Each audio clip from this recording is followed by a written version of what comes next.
जय माँ काली, जय महाकाल। कैसे हो आप लोग? उम्मीद है आप लोग जो है माँ भगवती की कृपा से अच्छे होंगे।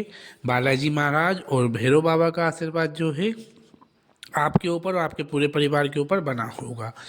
तो आज की जानकारी में लेके आया हूँ कि कैसे जानें कि जो आपने माँ भगवती को भोग लगाया है वो माँ भगवती जो है वो ग्रहण कर रही है।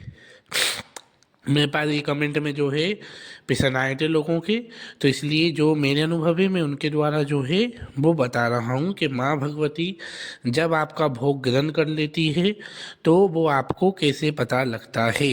ये सबसे बड़ा जो है टॉपिक है आज का। तो वीडियो को आप जो हैं वो पूरा देखें और वीडियो को लाइक करें, चैनल को सब्सक्राइब करें, जिससे मैं आपके लिए ऐसी ही वीडियो लेके आता रहूं। तो वीडियो की शुरुआत करते हैं। मेरा नाम जो है वो निहाल है और मैं माँ काली का छोटा सा जो हूँ चरणों का दास हूँ। जो माँ ने मुझे अनुभव करवाए मैं उसके अनुसार ही जो है आपके लिए वीडियो लेके आता हूँ। ठीक है, तो वीडियो की शुरुआत करते हैं। तो सबसे पहले तो भोग की बात करते हैं। तो माँ भगवती को जो है आप सच्चे भाव से जो है वो कुछ भी अर्पित कर सकते हैं। ठीक है, लेकिन आप ध्यान रखें वो शुद्ध हो और बिल्कुल सात्विक भोग ही आपको घर में माँ को अर्पित करना चाहिए। मैं माँ के रूप की बात कर रहा हूँ, शुद्ध रूप की बात कर रहा हूँ। माँ भगवती बहुत ममता में ही है, माँ पार्वती, माँ जगदम्बा, माँ दुर्गा, माँ वैष्णवी की मैं इसमें जो है वो बात कर रहा हूँ। ठीक है, माँ भगवती एक ही है, रूप अनेक हैं। ठीक है, तो आप माँ को फल लगाएं, चाहे आप जो भी लगाएं। माँ का बर्तन पवित्र होना चाहिए, माँ के जो लिए जो आप चीज़ें ला रहे हैं वो भी पवित्र होना चाहिए जब आप माँ को भोग लगाएं। आप माँ को चाहे घर पे भोग लगा रहे हैं, चाहे आप बाहर से ला के लगा रहे हैं। वैसे तो माँ सच्चे मन से कुछ भी ग्रहण कर लेती है, तो आप वो भी जो है माँ को अच्छे से ही भोग लगाएं। ठीक है, तो ये बात होती है, क्योंकि मेरे अनुभव के द्वारा जो है वो माँ भगवती को जब आप भोग लगाएं तो हर चीज़ उनकी होना चाहिए। ठीक है, बर्तन जो उनका क्लीन होना चाहिए और सब कुछ उनका क्लीन होना चाहिए। तो आइए अब अपने टॉपिक पे आते हैं। तो सबसे पहले लौंग बतासे का भोग अगर आप माँ भगवती को लगाते हैं, पहला जो लक्षण है वो यही होता है कि जब आप माँ भगवती को लौंग बतासे का भोग अंगारी पे लगाते हैं। ठीक है, भोग भी कई प्रकार से लगाया जाता है। एक होता है अंगारी पे, एक होता है बिना अंगारी के। ठीक है, यदि आप माँ भगवती को अंगारी पे लौंग बतासे का भोग, गुड़ का भोग, आप जिसका भी भोग लगा रहे हैं, अगर उसमें से थोड़ा सा भोग चटक के आपके पास आके गिरता है या बाहर गिर जाता है तो समझ जाना माँ भगवती ने आपका भोग स्वीकार कर लिया। सेकंड जो होता है, सेकंड नहीं मतलब फर्स्ट ये होता है कि आपने अगर माँ भगवती को अंगारी पे भोग लगाया है और वो अंगारी का धुआं जो है वो माँ काली की जो है प्रतिमा के पास ही जा रहा है। धुआं जो है वो माँ भगवती की प्रतिमा के पास ही जा रहा है और निरंतर वो माँ की प्रतिमा के पास ही जा रहा है, बिना हवा के कहीं से भी हवा नहीं आ रही। वो धुआं जो है माँ के मुख की तरफ ही जो है तो जा रहा है। तो समझ जाए आप जो है वो माँ भगवती ने जो है आपका भोग स्वीकार करा है। अंगारी पे आप भोग लगाते हैं, तो अगर आप माँ को सामने भोग लगाते हैं तो बतास होगा। तो वो बतासे जो है उसमें से थोड़ा सा बतासा आपको, आपने अच्छा बतासा रखा है, ठीक है, सेंगा बतासा आपने रखा है, सा बिल्कुल उसमें कोई भी दिक्कत नहीं है, बिल्कुल न्यू बतासा आपने रखा है। अगर वो थोड़ी देर बाद वो बतासा जो है पानी छोड़ दे या वो थोड़ा सा टूटा हुआ रहे साइड में से, और तो समझ जाएं कि माँ भगवती ने जो है आपका भोग स्वीकार कर लिया है। तो ये आ गई बतासे की बात। आप माँ को जो सामने भोग लगाते हैं उसको लगाते वक्त आपको जो है पर्दा लगाना जरूरी होता है, क्योंकि देवी देवता जो होते हैं वो बिना पर्दा के भोग ग्रहण नहीं करते, लेकिन जो आप अंगारी पे लगाते हैं वो सामने लगा सकते हैं। अब आप माँ को पान का भोग अर्पित करते हैं, तो पान का भोग आपने माँ को लगाया तो आप देखेंगे थोड़ी देर बाद वो पान जो है बिल्कुल रसा जो उसका होता है, जूस पान के अंदर जो होता है जूस होता है, तो पान बिल्कुल सिकुड़ जाएगा, उसमें से जो है पानी निकलने लग जाएगा। तो तब समझ जाएं कि माँ भगवती ने जो है आपके पान का भोग स्वीकार करा है। अब बहुत सारे लोग क्या करते हैं, माँ को दूध का भोग लगाते हैं, जल भी रखते हैं माँ के पास। ठीक है, अगर आपने माँ को दूध का भोग लगाया है और आपने फुल गिलास भर के रखा है, या आपको पता है कि इस गिलास में कितना दूध है, आप थोड़ी देर बाद देखेंगे तो वो दूध आपको थोड़ा सा कम मिलेगा। मेरे साथ ऐसा बहुत बार हुआ है, जल या दूध आपको थोड़ा सा कम मिलेगा, तो आप समझ जाएं कि माँ भगवती ने जो है आपका भोग स्वीकार कर लिया है। ठीक है, तो ये सबसे बड़ा जो होता है लक्षण होता है। ठीक है, अगर आपने माँ भगवती को भोग लगाया है, उसमें से थोड़ा दूध कम दिख रहा है या जल कम दिख रहा है, तो आप समझ जाएं कि माँ भगवती ने जो है आपका भोग स्वीकार कर लिया है, दूध का या जल का। आप बहुत सारे लोग जो है माँ को गंगा जल का भोग भी लगाते हैं और दूध का भी लगाते हैं। ठीक है, तो ये सबसे बड़ी लक्षण होते हैं, ये मैं अपने अनुभव से ही बता रहा हूँ।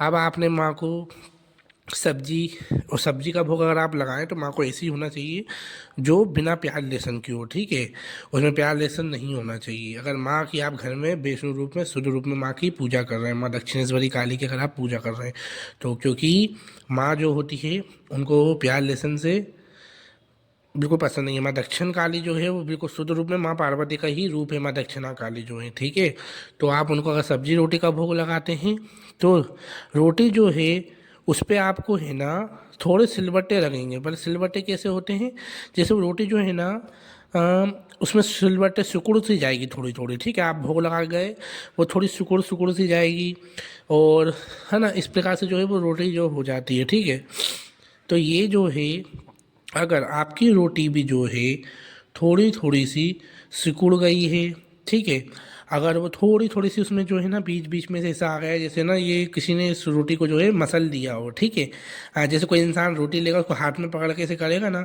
तो वो रोटी में सिलबट्टे आ जाती हैं। ठीक है, तो ये जो है इतना बड़ा लक्षण होता है कि माँ भगवती ने जो है आपका भोग स्वीकार कर लिया है। ठीक है, तो ये सबसे बड़ा लक्षण। अब आपने माँ भगवती को तांबुल यानी फल का भोग लगाया, आपने माँ को अनार का भोग लगाया। ठीक है, अनार का भोग जो है वो माँ को अति से ज़्यादा पी है, जैसे लौंग बतासे हुए उसका, है ना, वैसे ही उसके बारे में बता रहा हूँ।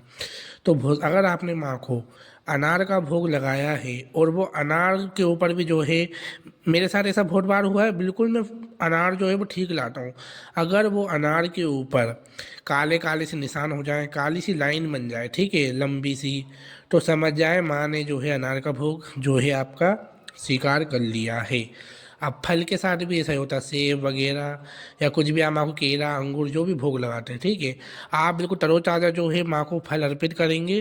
थोड़ी देर बाद आप अगर उसको देखेंगे तो वो फल जो है या कुछ भी है उसमें जो है उसमें जो है आपको बीच बीच में जो है सिलवटें दिखने लग जाएगी। तो आप समझ जाएं कि माँ भगवती ने जो है आपका भोग स्वीकार कर लिया है। ये सबसे बड़ा लक्षण होता है और ये टॉपिक होता है। और इसके अनुसार ही माँ भगवती को जरा आप फूल अर्पित करते हैं, ठीक है, तो वो फूल अगर माँ को अर्पित करा है या माला अर्पित करी, तो माला टूट के अगर गिर जाती है या वो फूल अगर गिर जाता है तो समझ जाएं कि माँ भगवती ने जो है आपकी फूल को भी अर्पित करा था। जो अगर गिर जाता है तो माँ भगवती ने जो है तो ये आपको दिया है भेंट स्वरूप। अब अगर आप माँ को हलवे का, बहुत सारे लोग माँ को खीर का भोग देते हैं, हलवे का भोग देते हैं, अगर आपने माँ को वो भोग अर्पित करा है खीर का या हलवे का, तो आप देखेंगे थोड़ी देर बाद उसमें से जो है इतनी ज़्यादा मिठास हो जाएगी, इतनी ज़्यादा मिठास हो जाएगी कि आप कहेंगे हमने इतनी शक्कर तो डाली नहीं थी, उसमें मिठास हो जाएगी या उसमें से मिठास ही चली जाएगी, मतलब वो बिल्कुल फीका हो जाएगा। हलवा हो चाहे वो कुछ भी हो, वो जो भी चीज़ हो वो बिल्कुल जो है उसमें से स्वाद चला जाएगा। और अगर आपके साथ ऐसा हो रहा है तो समझ जाए माँ ने जो है आपकी हलवे के भोग को भी जो है स्वीकार कर लिया है। तो देवी देवता जो हैं आपको भोग स्वीकार करने के बाद ये कुछ संकेत देते हैं, और इन संकेतों को समझना हर किसी की बस की बात नहीं है। ये भक्ति और भाव के संकेत होते हैं। देखो, भक्ति सब करते हैं लेकिन सबकी इच्छा होती है कि हमने जो माँ को या बाबा या किसी को भी भोग लगाया है वो स्वीकार कर रहे हैं या नहीं, क्योंकि मैं माँ काली की पूजा करता हूँ, मैं माँ काली का ही जो है ज़्यादा ध्यान, माँ की ही साधना आराधना करता हूँ, तो मैंने माँ काली का बताया है।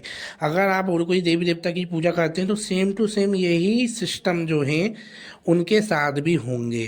ठीक है, अगर आप माँ को भोग अर्पित करते हैं, और ये जो हैं लक्षण जो हैं उन्हीं के साथ होते हैं जो सच्चे मन से अपने हाथों से माँ भगवती या बाबा को भोग लगाते हैं। वो अपने भाव से जो बना के भोग लगाते हैं तो माँ भगवती जो है उनको स्वीकार करती है, और माँ जो है कलयुग में साक्षात जागृत है, और माँ अपने बच्चों को जो है वो बहुत ही ज़्यादा प्रेम करती है। जय माँ काली, जय महाकाल।